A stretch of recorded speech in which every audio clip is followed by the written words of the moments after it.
Hello class 11th। आज हम new chapter शुरू करने जा रहे हैं। Chapter number 4 animal kingdom.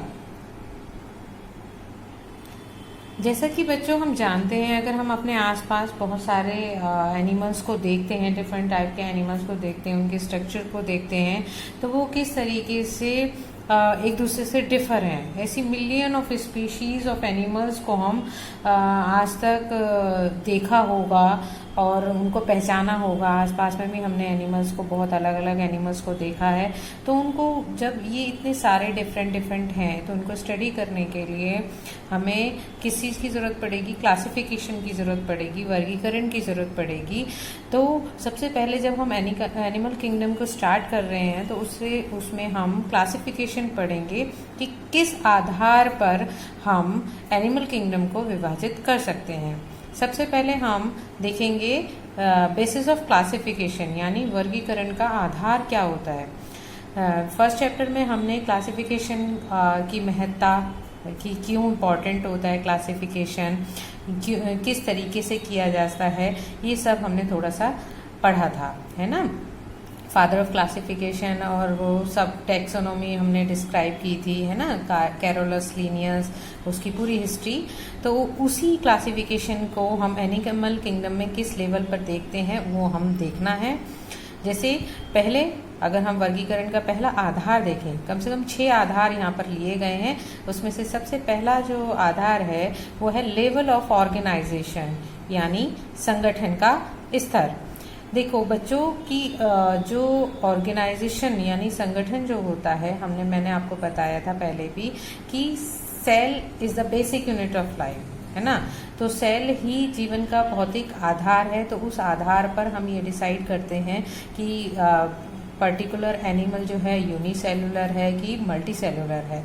तो जब हम एनिमल किंगडम की बात करते हैं तो ज़्यादातर सभी जो एनिमल्स हैं वो मल्टीसेलुलर लेवल के होते हैं। लेकिन जब उनका हम लेवल देखते हैं ऑर्गेनाइजेशन का, तो वो 3 प्रकार से डिफ्रेंशिएट होता है। सेलुलर लेवल यानी कोशिकीय स्तर, टिश्यू लेवल यानी ऊतक स्तर, ऑर्गन और ऑर्गन लेवल यानी अंग स्तर पर। अब कुछ केसेस में जो हम लोअर एनिमल्स को देखेंगे तो उनमें जो स्तर होता है, यानी एक तरह से कह सकते हैं कई सेल्स के तो बने होते हैं, लेकिन उनमें डिवीजन ऑफ लेबर जो होता है वो सेलुलर लेवल पर होता है। यानी बहुत ही सिंपल उनकी ऑर्गेनाइजेशन होती है, ज़्यादा कॉम्प्लिकेटेड नहीं होती, है ना। सिंपल तरीके से वो अपना वर्क करते हैं, जितने भी आपके मैकेनिज्म हैं उनको पूरा करते हैं। अब टिश्यू लेवल पर, यानी कि सेल लेवल जब ऑर्गेनाइज्ड रूप में हो जाता है, थोड़ा सा कॉम्प्लेक्स लेवल पर हम आते हैं, तो वो लेवल जो होता है ऊतक स्तर हो जाता है।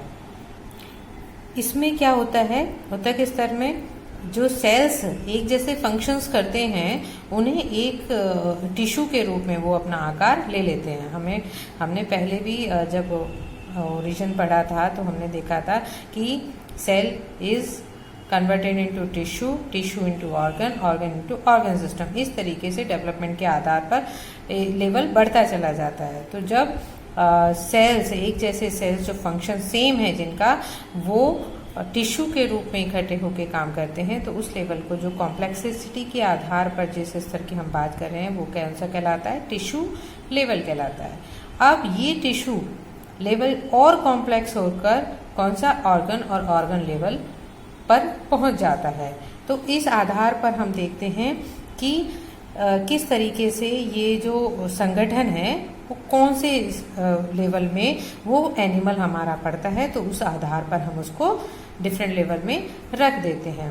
अब ये ऑर्गन लेवल पे भी आप देखेंगे कि विभिन्न प्रकार की जटिलताएं होती हैं। यानी एक तो कॉम्प्लेक्स, जैसे हमारा ऑर्गन सिस्टम है, बहुत ही कॉम्प्लेक्स है।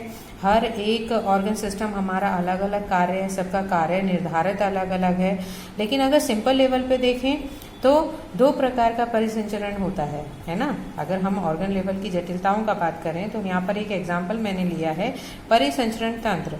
तो वो 2 प्रकार का होता है, खुला परिसंचरण और बंद परिसंचरण। खुले परिसंचरण में क्या होता है, ब्लड जो है वो हार्ट से पंप आउट होता है और उसमें सेल और जो आपके टिश्यूज होते हैं डायरेक्टली उसमें नहाते रहते हैं, एक तरह से कह सकते हैं, पूरी तरह से भीगे रहते हैं। बंद परिसंचरण में क्या होता है, आपका जो ब्लड सर्कुलेट होता है उसके लिए वेसल्स होती हैं, है ना, आर्टरीज होती हैं, वेन्स होती हैं, कैपिलरीज होती हैं, उसके अंदर उसका ब्लड का परिसंचरण होता है। तो इस देखिए एक बहुत ज़्यादा ऑर्गन सिस्टम दोनों ही हैं, लेकिन ये सिंपल है और ये कॉम्प्लेक्स है, ठीक है। फिर दूसरा हम लेते हैं सिमेट्री यानी सममिति। उसमें हम क्या देखते हैं कि किस आधार पर अगर हम किसी भी एक तो होता है जब भी कोई बॉडी ऑर्गन होता है उसको, इसको हम एक तरह से डायग्राम से यहाँ पर देख लेते हैं, आपको ज़्यादा अच्छे से समझ आ जाएगा। सिमेट्री में क्या होता है कि जो आपका कोई भी एनिमल है, जैसे फॉर एग्जांपल ये एनिमल हमने लिया है यहाँ पर, अगर हम उसको किसी भी ऑर्गन से किसी भी एंगल से अगर हम उसे काटते हैं तो उसके कितने बराबर भाग होते हैं उस आधार पर हम सिमेट्री को डिस्क्राइब करते हैं। जिस तरीके से इसमें आप अगर इस पर्टिकुलर एनिमल का अगर हम एग्जांपल लेते हैं तो इसको कई एक्सिस से अगर हम डिवाइड करते हैं तो हर एक्सिस से जो है ये ऑर्गन जो है हमारा 2 इक्वल भागों में बट रहा है। तो ऐसी सिमेट्री को हम क्या कहते हैं, रेडियल सिमेट्री। हिंदी में इसे कहते हैं अरीय सममिति, ठीक है। अगर हम इस तरीके से देखें ये जैसे फॉर एग्जांपल जैसे ये है आपका एनिमल, इसको अब अगर हम एक एक्सिस से लेते हैं तो ये 2 इक्वल भागों में बट जाता है। तो ऐसी सिमेट्री को हम कहते हैं बायलेटरल सिमेट्री या द्विपार्श्व सममिति। और कुछ एनिमल ऐसे होते हैं जो कि इक्वल भागों में नहीं बट पाते हैं, तो उन्हें मतलब कोई सिमेट्री उनकी नहीं होती है, तो हम उन्हें क्या कहते हैं, एसिमेट्रिकल या असममिति। जैसे कि आपका स्पंज है ना, तो उसमें कोई सिमेट्री नहीं होती इस तरीके की, तो उन्हें इस ग्रुप में रखा जाता है। तो सिमेट्री के आधार पर अगर हम यहाँ पर बात कर रहे हैं, जैसे मैंने आपको डायग्राम के थ्रू बताया है कि या तो वो डिवाइड ही नहीं होगा, तो ऐसे ऑर्गेनिज्म जो हैं या ऐसे एनिमल्स जो हैं उन्हें हम एसिमेट्रिकल कहते हैं, जैसे कि हमारा स्पंज है। और अगर वो डिवाइड हो जाते हैं तो उनको हमने 2 भागों में बांटा है, अरीय और द्विपार्श्व। अरीय में मैंने आपको बताया कि एक लाइन सेंट्रल एक्सिस से इस तरीके से डिवाइड करती हुई, यानी एक सेंट्रल एक्सिस से मैंने आपको बताया था वो डिवाइड कर रही है और उसको 2 इक्वल भागों में डिवाइड कर रही है। तो उसके पॉइंट्स कई हो सकते हैं, तो उसे हम रेडियल कह देते हैं। अगर एक ही पार्ट से 2 भागों में वो बट रहा है इक्वल, तो ऐसी कंडीशन में हम ऐसे एनिमल्स को हम द्विपार्श्व या बायलेटरल सिमेट्री वाले एनिमल्स का दर्जा देते हैं। तो इस तरीके से इस वीडियो में हमने वर्गीकरण के आधार जो कि 6 मैंने बताए हैं, उनमें से हमने 2 को यहाँ पर स्टडी कर लिया है। नेक्स्ट वीडियो में हम नेक्स्ट बेसिस लेंगे। इसमें हमने 2 को डिस्कस किया, संगठन के स्तर, लेवल ऑफ ऑर्गेनाइजेशन और सिमेट्री को।